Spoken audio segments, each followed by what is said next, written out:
Mga kababayan, expected na po natin yan. At mamaya papaliwanag natin kung ano po itong kaso na isinampaw kay Pulong. Panoorin po natin. Nahaharap sa reklamong physical injuries at grave threats si Davao City 1st District Congressman Paulo Duterte. Sinampahan siya ng reklamo sa Department of Justice. Inihain niya ng isang Department of Justice. DOJ. So, dyan pa lang, alam na kagad natin ang resulta. John Patria. Base sa nakalap niyang News 5 na investigation data form na kinumpirma naman sa amin ni Prosecutor General Richard Padulyon, alas 3 na madaling araw noong February 23 nang mangyari ang incident. Take note, February 23. Ngayon lumabas. Ngayon, sinampa. Shit. Alam na yung galawan to. Sa isang bar sa Davao City. Hindi dinetalye pa ang buong pangyayari pero gumugulong na ang investigasyon dyan. Sinusubukan namin kunin ang panig ni Pulong pero hindi pa rin siya sumasagot sa amin. Nako po, alam nyo mga kababayan, ito lang po masasabi ko dito sa issue na ito. Una-una, expected na po natin yan. Okay? Expected na po natin na merong lalabas na ganyan. Bakit to, kanyo? Ibabalik ko lang po kayo doon sa Oplan Horus. Okay, ano po yon? Ayan. Ito po yung pinakita natin, diniscuss natin, at saka ito pa yung kanilang gagawin. Hindi pa po ito nangyayari. Gagawin pa lang po nila ito. Ito, kasi meron doon pinakita doon sa Oplan Horus, yung nagawa na, at ngayon naman, pinakita din doon yung mga gagawin pa lang. At kasama po dyan si Pulong. Ayan po yun, no? Yung Oplan Horus na yan. Ano po yun? Ayan o, 1, 2, 3, 4, 5. File criminal charges against Duterte, Pulong, BG, De La Rosa, and seek their disqualification via COMELEC. Makinig. Makinig na mabuti ha, mga kababayan ha. Una sa lahat, nung unang binabasa ko ito, medyo napatanong ako kasi si BG tsaka si De La Rosa, si Bato, kasama po sila sa ICC. So alam po natin na sila po ay kasama sa ICC, so ibig sabihin po expected na yun ang gagawin sa kanila. Okay? Yun ang ikakaso sa kanila. Nung nabasa ko to nung una, nung ating diniscuss ito, medyo nagtaka ko, bakit si Pulong nandito? Ano kaya ang bakit kaya merong dito si Pulong? Ano kaya ang mangyayari? Tapos, after how many days lumabas po itong kay Pulong? So, dito pala makikita mo, kaya pala naandi dito yung pangalan ni Pulong. Talagang planado na nilang kasuhan at mag-seek ng disqualification via COMELEC. So, eto mga kababayan, tatanong natin, bakit si Pulong? Tandaan ninyo, ang tinatakbo lagi ni Pulong ay yung Congress. Di ba? Gusto nila talagang pasamain ang imahe ng mga Duterte at tanggalin sa Kongreso itong si Pulong. Kasi, pwede. Alam naman po natin yan. Marami po pa rin ang hindi masaya sa Kamara. Marami pa pong hindi masaya sa Congress. At maaari ma-impluwensyahan ni Pulong kung siya ay nandun pa rin po sa Congress. Alam nyo, para lang sa kaalaman ninyo, marami pa rin po dyan, talaga naman maka-Duterte. Kaya lang naman po sila hindi maka-Duterte ngayon, marami dyan iniipit po talaga ng pamunuan ng Kamara. So, para mawala yung mga threat, alam naman po natin, laging ganyan na yung Kamara na yan, lalong-lalo na si Speaker. Mahilig yan mag-eliminate ng threat. Halimbawa na nga lang po yung kay BP Sara Duterte, di ba? Eliminate niya yung threat niya sa 2028 na presidential election. So lahat na lang ng kasiraan ni BP Sara Duterte ginawa. Threat din po si Pulong Duterte dito kay Speaker Romualdez sa Kamara. Pagka nagkabaligtaran, kunwari lang, manalo yung mga Duterte senators, tapos talagang dumausdos yung ratings ni Marcos at saka ni Romualdez, threat po si Pulong dyan sa Kamara. So, pwede, alam mo yun, pwedeng makasagabal o di kaya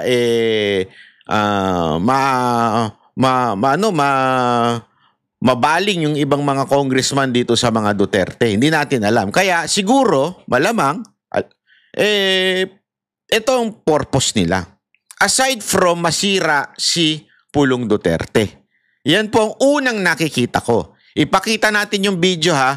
Meron pa kasi akong isa pang nakikitang anggulo kung saan yung may lumabas ding balita tungkol po doon sa Hong Kong.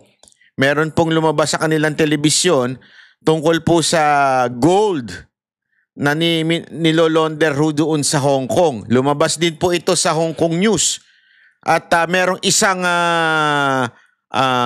whistleblower na nag-a-allege na ito daw mga Marcos ay meron daw po silang nilolonder na gold doon. According to this whistleblower.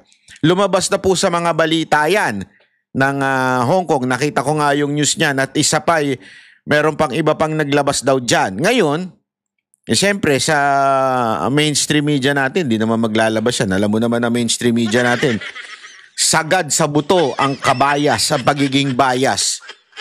Hindi, isipin nyo to ha. Yung kaso ni Romualdez, yun sa Amerika, ang laking issue noon. Mantakin mo isang Speaker of the House na involved sa isang demandahan sa Amerika patungkol ho diyan sa issue ng Okada. Di ba? Hindi yun natin sinasabing guilty. Pero na-involve doon sa kaso. Ito nakakapagtaka, ni isang mainstream media walang nag-discuss. O, di ba? Ano masasabi ko? Doon pa lang, kitang-kita mo na lintik na mga bias itong mainstream media. Talaga mga walang nya. Marami sa kanila mga walang nya talaga. So, dito na naman, eto na naman, may lumalabas na issue tungkol dito sa gold. Ewan ko kung ito ba yung Talano Gold. Tanong kaya natin kay Sangkay. Hanapin natin kay Sangkay. Hoy, yung mga naniwala kay Sangkay no, kaya nyo binoto si Marcos. Singilin nyo si Sangkay. Singilin ninyo, sabihin mo, hoy,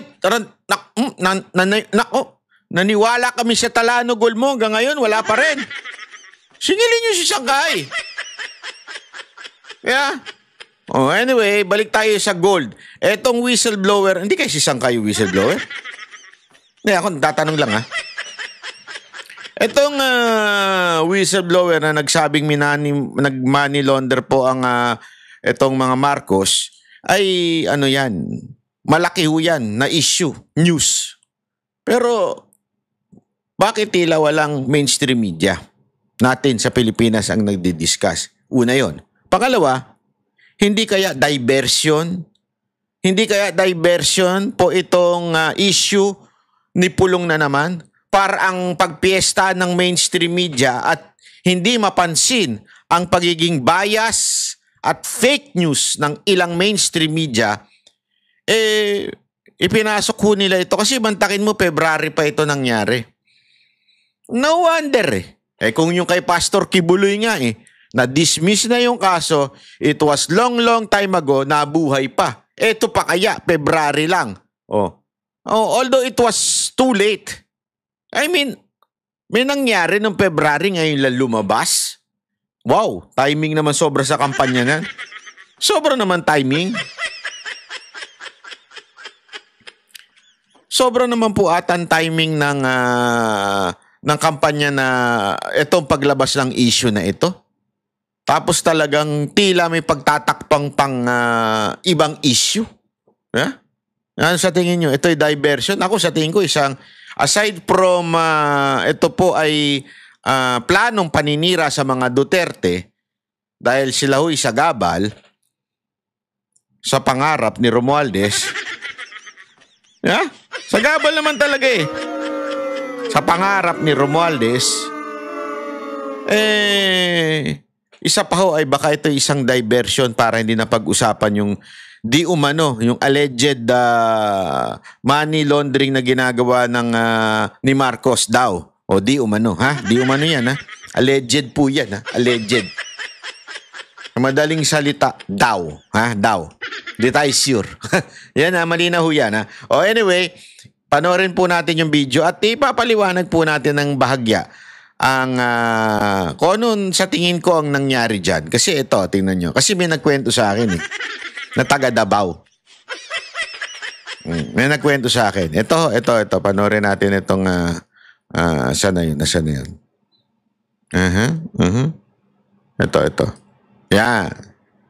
Kita nyo. Ayan. Ha? Ayan. Aambangan. Nako. Shh.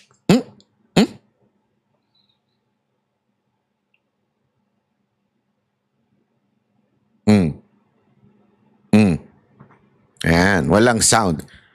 Una sa lahat to mga kababayan, gusto ko lamang pong anuhin. Ito, habang pinapanood natin yan. Una-una, magtataka ka dito.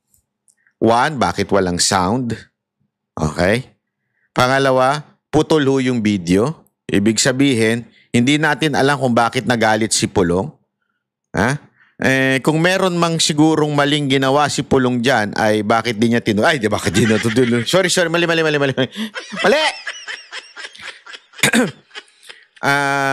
Bakit niya inambangan? Parang gano'n, di ba? Yun ang sinasabi ng iba. Kasi ganito yan Ito, mga kababayan. Ang istorya, sabi eto daw lalaki, yung mataba, sabi, bugaw daw yan. Pero pag babasahin mo doon sa mga ibang nag-post, businessman yan. Okay? Businessman daw yan. Pero yung iba naman, sinasabi, meron daw binugaw itong mga babae kay Pulong. Okay? Yan ang sinasabi, yun ang akusasyon. Binugaw daw kay Pulong, tas hindi binayaran. Parang something like that. Okay? Ngayon, kung titignan mo yung kwento na yon, ay pwedeng pumasok sa video. Anong ibig ko lang sabihin? Simple lang. Ito yung video.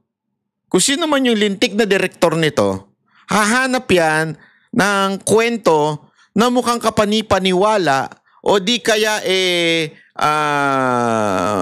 pwedeng sumute doon sa video. Nagigets nyo? Kasi kung talagang totoo yan, mantakin mo. Ikaw halimbawa lang, ikaw kongresista ka. Tapos, kilala ka. February daw nangyari ito. Alam mo na target ang mga Duterte. Alam mong target kayo ng gobyerno ni Marcos. Alam mo yung kapatid mo pinag-iinitan. Gagawin mo ba ito? Kukuha ka pa ng bugaw? Kukuha ka pa ng nyok-nyok? Hindi. Nagagets mo? Bakit ka kukuha ng nyok-nyok? Tapos ganyang kabulgar, gagawin mo sa bar. Di ba? I mean, sorry pero ikaw ay hindi naman simpleng tao. Ikaw ay anak ng dating presidente. Ikaw ay meron kang katungkulan at alam mo na hinahanapan kayo ng butas ng gobyernong ito. Tapos, magtatawag ka ng nyok-nyok doon sa bar. Hindi, isipin nyo na mabuti Bakit hindi ka na lang magtago? I mean, siguro naman, meron ka mga alalay. Pwede kang sa hotel ka na lang. Pa-show up ka na lang. Pa-show up ka na lang ng mga pokpok. Hindi, di ba? I mean, prominente ka, anak ka ng dating presidente. Tapos, alam mong delegates kayo ngayong mga Duterte. Gagawin mo isang kataranta doon sa isang bulgar na lugar? Sa isang publikong lugar? Di ba? I mean, ganun ba katanga ito si Pulong para gawin yun? Tapos hindi ba niya alam na may CCTV sa bar na yan? Di ba? Pero kasi alam ko yung meron nagkwento sa akin ng totoong kwento na nangyari. Diyan. Ang totoong kwento daw sa akin, ito'y kinwento sa akin po ng isang kakilala na sabi nga niya nandun siya nung mga time na yon. Ang kwento daw sa akin yan, meron daw inilalapit na mga babae sa kanya at pinaupo. Siyempre, bilang isang public figure, Hindi mo naman pwedeng sungitan. No? Sige, okay lang, inom-inom tayo. O, I mean, wala naman masamang uminom. Di ba? O, umupo yung mga babae, tapos pinainom daw. O, sige, order kayo nung gusto nyo. Kasi public official ka eh. I mean, ano ka eh. Public person ka. Alam naman magsungit ka. O, sige, inom-inom kayo, ganyan. Tapos, parang after daw, pag tagal-tagal, biglang siningil si Pulong. Parang something like that. Parang, pinilit na, hindi, ano yan, mga PR yan, mga anyo yan. Tapos, pinainom mo yan, so singiling kita, ganon.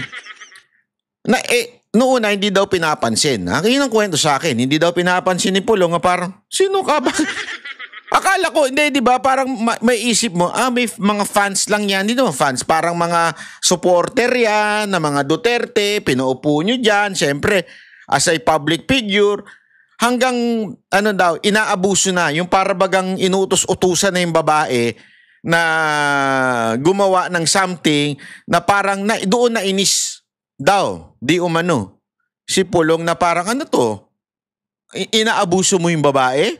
Na tipong parang sa kanya, parang pinipilit mo yung mga babae na gumawa ng hindi maganda at alam mo yun, magtrabaho. Parang ayaw daw nung babae pero pinipilit daw. Di umano ha. Yun ang kwento. Alleged po yun ha.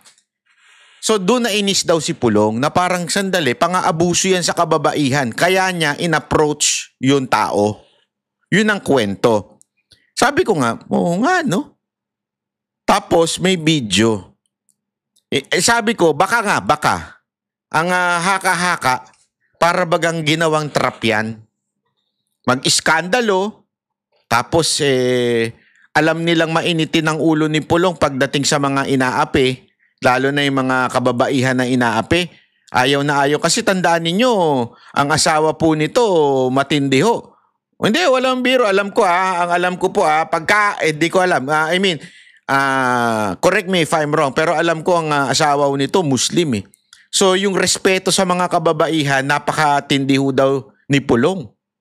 So, ibig pong sabihin, nung nakikita niya para bagang dinidisrespect na yung mga babae, pinipilit na sa isang bagay na hindi tama, doon na inis si Pulong. Nag-init ang ulo. So, kung meron mang siguro, kung meron mang pagkakamali, siguro yung pag-iinit niya ng ulo. Pero sa akin po kasi, kung ako din yan, yung babastusin niyo yung babae, hindi, ito walang biro ito Ako, inis na inis pa naman ako sa mga ganyan yung mga minamata mga kababaihan, baka ako din mag-init ng ulo.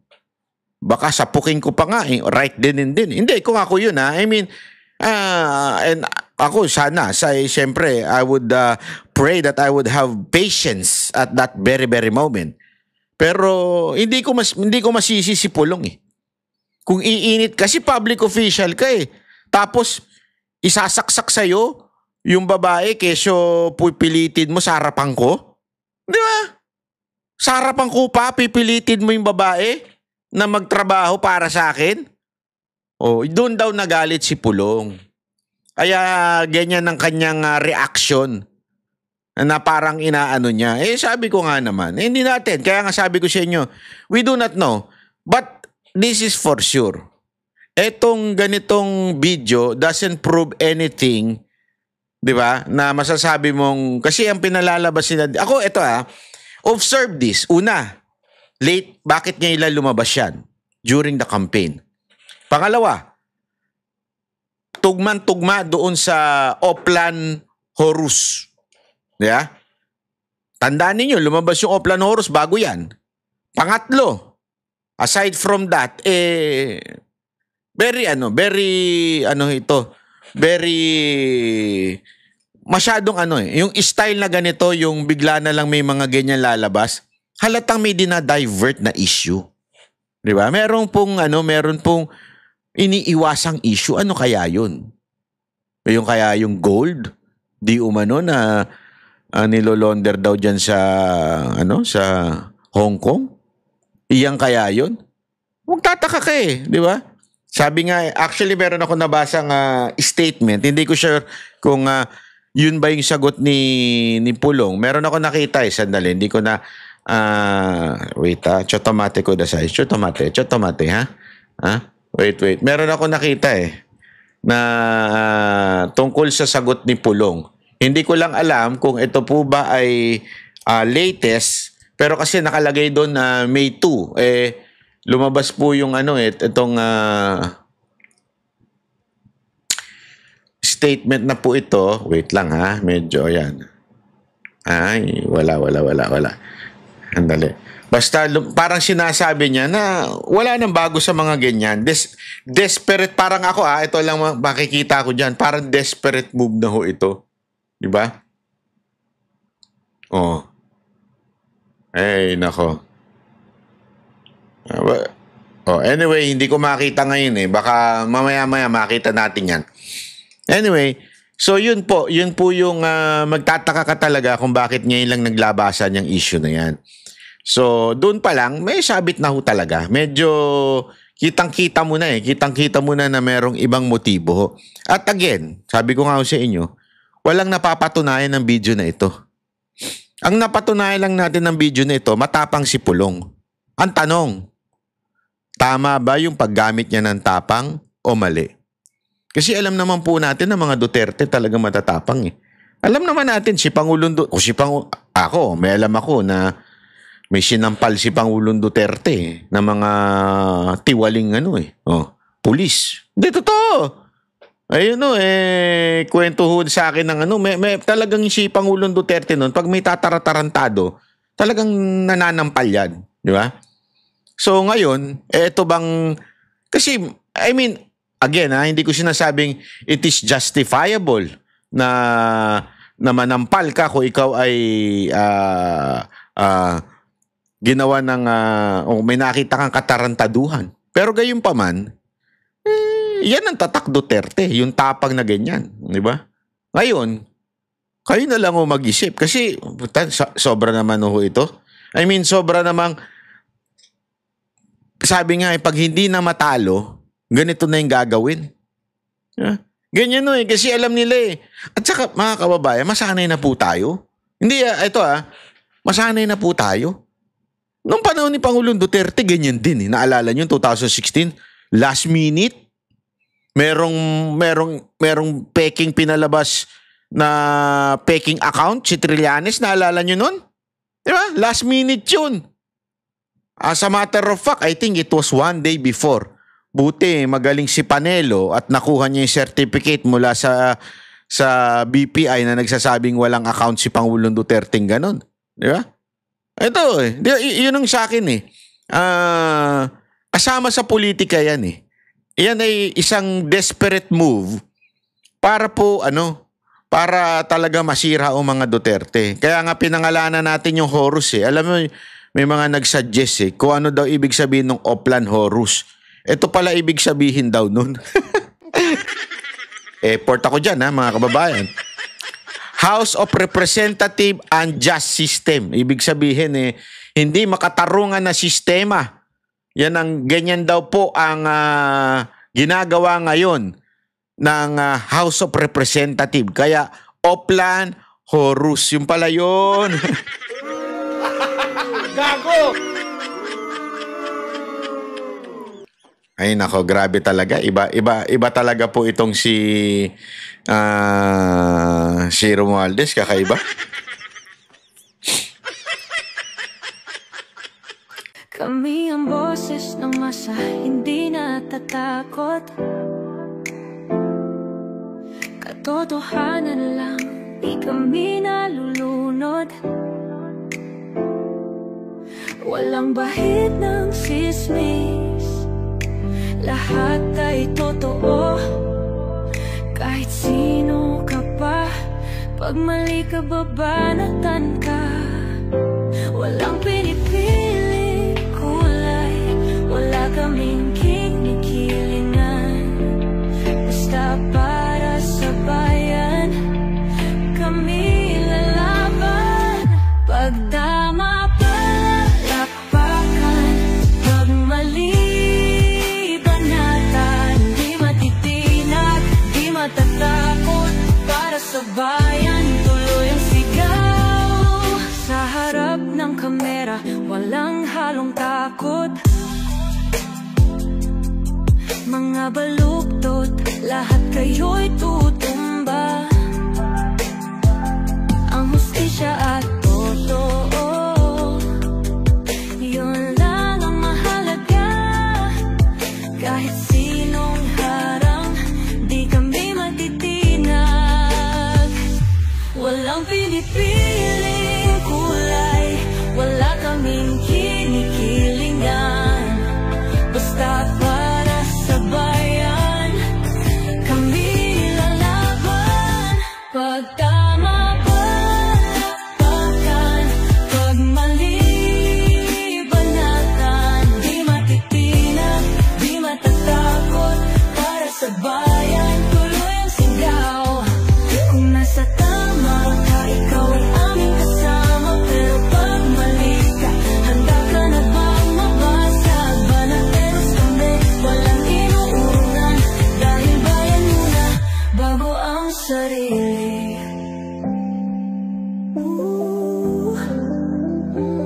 Bago ang sarili.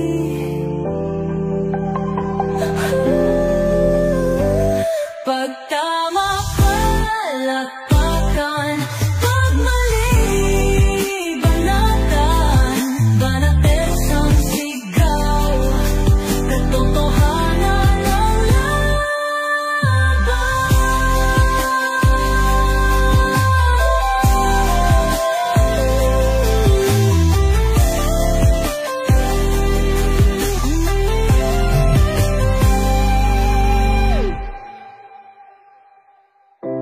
Sa harap